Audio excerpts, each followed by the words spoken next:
మన ఛానల్లో కొత్తగా టైలరింగ్ చేసుకుంటున్న వాళ్ళకి అంటే నేర్చుకుంటున్న వాళ్ళకి టిప్స్ అనేవి షేర్ చేస్తూ ఉంటానని చెప్పాను కదా. ఇప్పుడు ఇంకొక టిప్ అనేది చెప్తున్నాను చూడండి.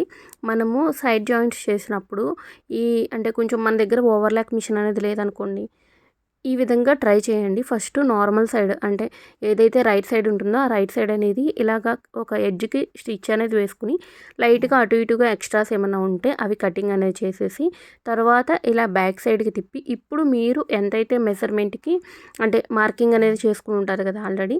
ఆ మెజర్‌మెంట్‌కి తగ్గట్టుగా మీరు స్టిచెస్ అనేవి వేసేసుకోండి. చాలా నీట్‌గా ఉంటుంది ఫినిషింగ్ అనేది.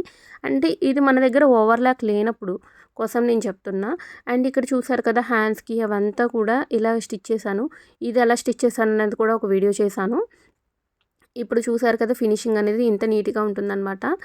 అంటే బయట వాళ్ళకి స్టిచ్ చేసి ఇచ్చినప్పుడు అంటే మనకి ఓకే. కానీ బయట వాళ్ళకి స్టిచ్ చేసి ఇచ్చినప్పుడు కొంచెం నీట్‌గా ఉండాలి కదా. అండ్ ఇంకొకటి ఎంత ఓవర్‌లాక్ చేసుకున్నా కూడా మనకి ఎలాగంటే ఈ జరీ పోగులనేవి ఉంటాయి కదా, అవి మనకి గుచ్చుకుంటూ ఉంటాయన్నమాట. అన్ దానివల్ల ఏంటంటే మనం ఎక్కువ సేపు ఉంచుకోలేము బ్లౌజ్ అనేది. అదే ఈ విధంగా ఒకసారి మీరు ట్రై చేసి చూడండి.